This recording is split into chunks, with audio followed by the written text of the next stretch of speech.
Hey friends, welcome back to my channel. Today I thought I'd do a casual outside wrap up of my May reads. So what I do normally is I split up my reads between, or my videos.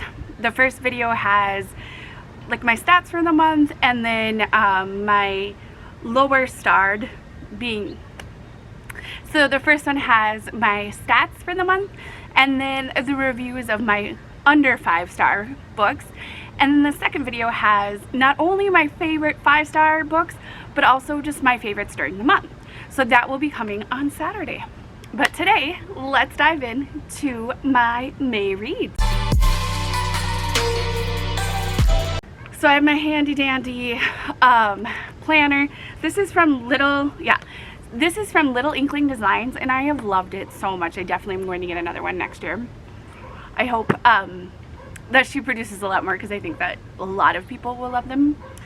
So I read 16 books this month. 10 of them were print, 1 was an ebook, and 5 of them were audiobooks. I primarily used Scrib this month. My library finally did get Hoopla, but I used a lot of it. I only get 5 picks from Hoopla, and I used a lot of them for my son. So I have to figure out if I can get an account for him, because I selfishly don't want to share any of those. But let's get started. So the first 3-star, or the only 3-star this month I had, was Love Boat Taipei. I honestly, Love Boat, like from what I knew going into it is that she was going overseas for like some schooling or some summer program, but I legitimately thought it was on a boat.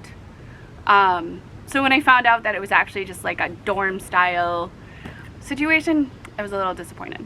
And then I know that I am definitely not the demographic in the book anymore, and I know that I've done my fair share of stupid things when I was in high school, but there was just some of the things that she did that I was like, oh Lord, like, I understand you are under very protective parents, but whew, baby, you went a little crazy. But other than that, I thought it was okay. Like, it was an interesting audiobook, and I liked learning, you know, the culture better and everything like that. I think reading outside of my own culture is like one of my favorite things, because it really gives you a more in-depth view as what life is like through somebody else's eyes. So I really enjoyed that part, but I just felt like it was lacking in some of the development, and the plot just wasn't all there for me.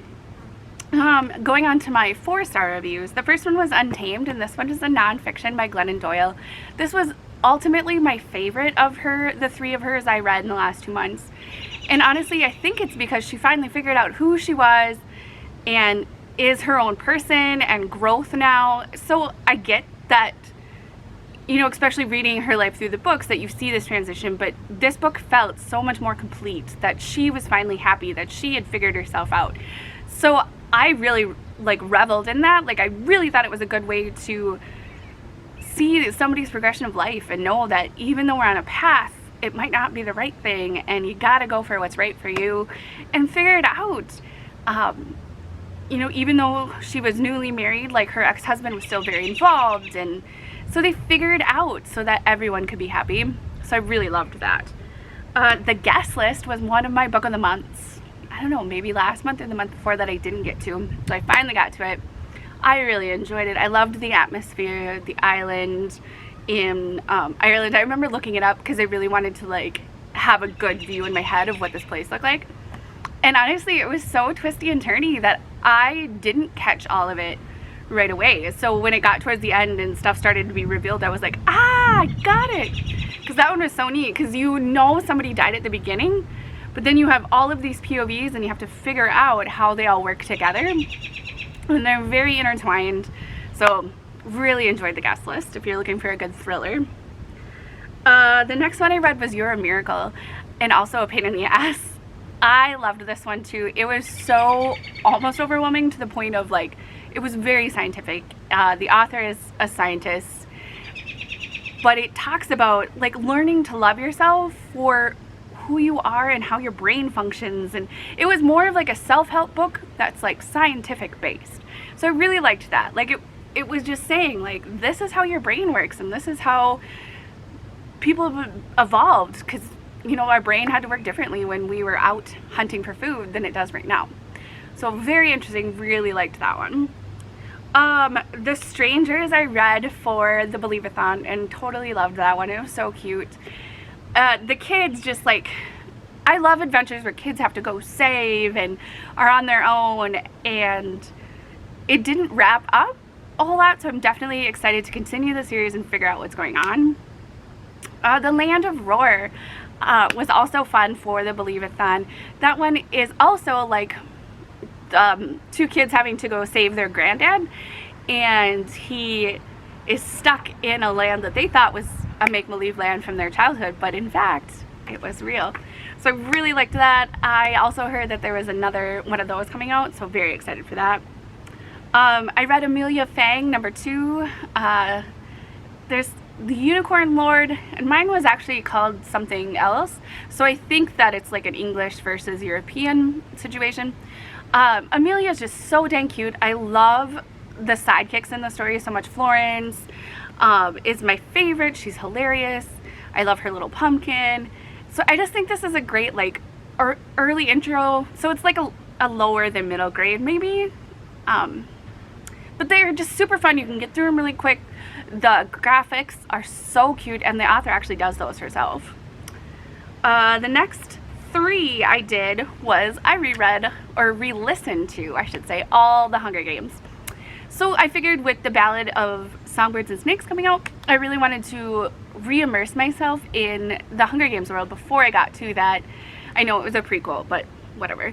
So it went right back to those original feels when all those dystopian books were just all the rage, and I loved it, and I am so Team PETA all the way through. I love him so much. I don't know if it's just his undying love, but also his silent strength and his genuine spirit. Ugh. Not that there's anything wrong with Gale, but I just really love PETA. And so it was really fun to go through that again, and I gave, well, you'll find this out later, but I ended up giving Mockingjay 4 stars, because I think I maybe had given it 4 stars the original couple of times I've read it too.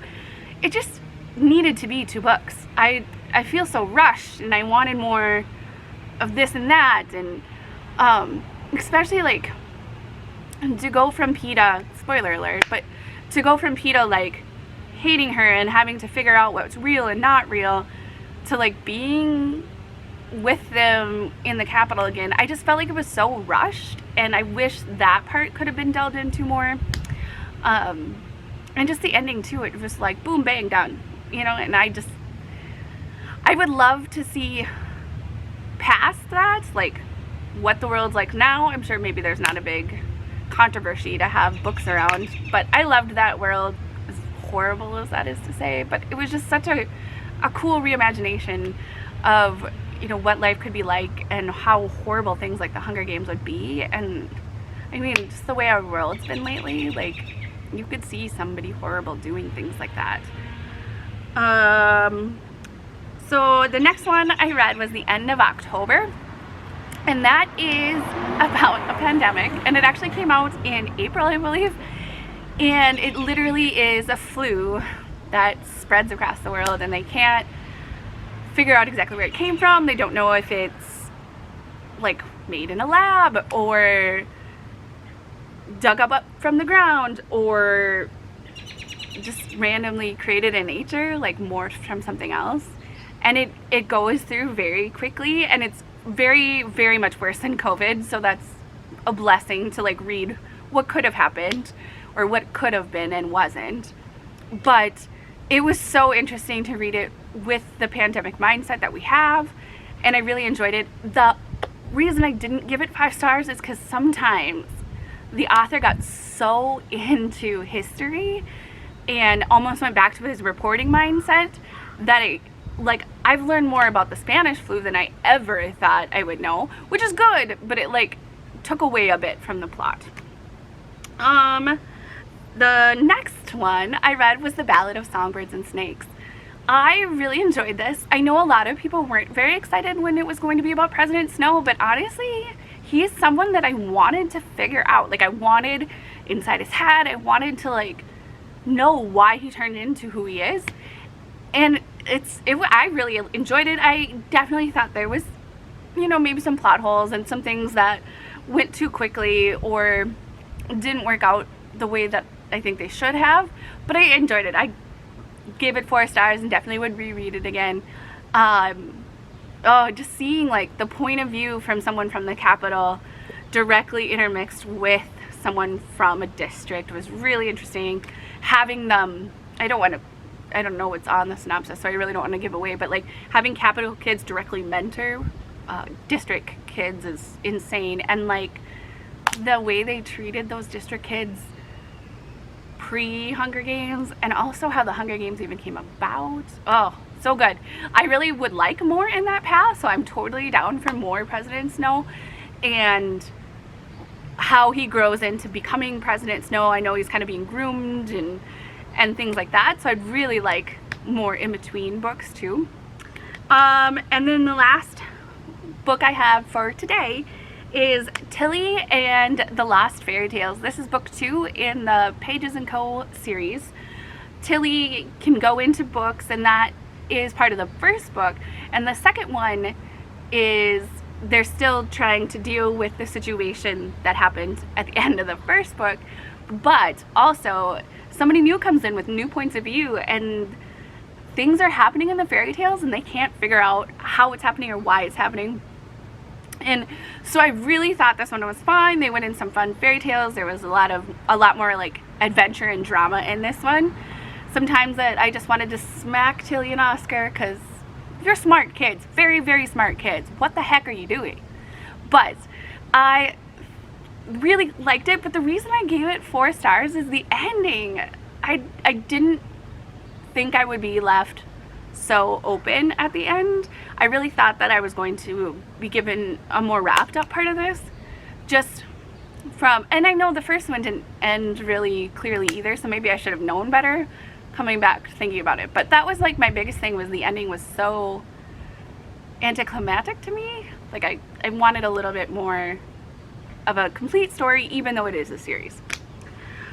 So those are all of the books in the 3 and 4 star range that I read for the month of May. I had a really good month. I read 5,912 pages, so definitely better than I've done for quite a while. I think maybe since January. I'm so excited to be reading outside again. We have our pool up, you know, which trying to find a pool, like we wanted to get a big pool and it's impossible. So if you see anybody that has a pool for sale, please tag me, DM me, something, because we want to get a bigger pool so bad. But anyway, that was an offshoot. So we have our pool up. It's gonna be 95 degrees today. It's pretty warm right now when I'm sitting outside, so I might be glowing a little bit. But loving summer, loving having some more home time. I am not taking for granted all the time that I'm getting with my family, getting to be someplace that I feel safe, and getting a peace and quiet during work that I don't always have. So I definitely think that there has been some good things about being home for a while. So anyway, I will see you guys on Saturday with my favorites for the month. I would love it if you would stick around and subscribe and be part of our rosy little family. Have a great morning or noon or night.